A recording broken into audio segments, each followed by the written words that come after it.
સેના અશ્વિની કુમારથી પ્રમુખ સ્વામી બ્રિજ ચડીને કતારગામ જીઆઈડીસી તરફ ઉતરતા સમયે આગળ જતી એક બીઆરટીએસ બસ 4 રસ્તા દરમિયાન ધીમી થતા પાછળથી પૂરપાટ ઝડપે આવતી બીજી બીઆરટીએસ બસ આગળ બીઆરટીએસ બસમાં ઘૂસી જતા અકસ્માત સર્જાયો હતો। ત્યારે ધડાકાભેર સર્જાયેલા અકસ્માતમાં બે બસોની વચ્ચે બાઇકો અને તેની પર સવાર લોકોનો કચરગાળ નીકળી ગયો હતો। ત્યારે બે બસની વચ્ચે કચડાયેલા લોકોને જોઈને તુરંત જ આસપાસથી લોકોએ દોડી આવી તેઓને બહાર કાઢ્યા હતા। મળતી માહિતી મુજબ કતારગામ જીઆઈડીસી વિસ્તારમાં ગત સાંજે પ્રમુખ સ્વામી બ્રિજ ઉતરતી વખતે બે ઇલેક્ટ્રિક બીઆરટીએસ બસ ધડાકાભેર અથડાઈ હતી, જેમાં એક બસ આગળ સિગ્નલ પર ટ્રાફિક હોવાને કારણે ઊભી હતી ત્યારે પૂરપાટ ઝડપે પાછળથી આવતી બીજી બસ આગળ ઊભેલી બસમાં ઘૂસી ગઈ હતી। જો કે આ અકસ્માતમાં બંને બસોની વચ્ચે અંદાજિત 5 જેટલી બાઇકો દબાઈ જવા પામી હતી। ત્યારે બસે ટેમ્પો અને રિક્ષાને પણ અડફેટે લીધી હતી। તો આ ઘટનામાં ઇજાગ્રસ્ત લોકોને તાત્કાલિક સારવાર અર્થે હોસ્પિટલમાં ખસેડવામાં આવ્યા હતા। તો બીજી તરફ પિકઅપર હોવાને કારણે રસ્તા પર મોટી સંખ્યામાં લોકો એકઠા થઈ ગયા હતા। આ ઘટનાને લઈ લોકોમાં રોષ ફાટી નીકળતા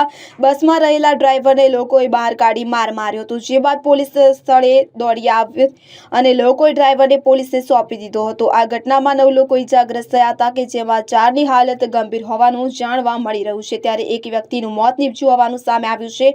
તો આ ઘટનાની જાણ થતાં જ શિક્ષણ મંત્રી પ્રફુલ પાનસેરિયા ઇજાગ્રસ્તોના ખબર અંતર પૂછવા કિરણ હોસ્પિટલ પહોંચ્યા હતા। ત્યારે પોલીસે ડ્રાઈવર આરોપી મનહરભાઈ ગામિતની અટકાયત કરી આ સમગ્ર મામલે તપાસ હાથ ધરી છે। ત્યારે એફએસએલ અને આરટીઓ દ્વારા પણ આ મામલે તપાસ કરવામાં આવશે। Bureau report CN24 news. હવે જુઓ દેશ દુનિયાની તમામ ખબરો તમારી આંગળીના ટેરવે।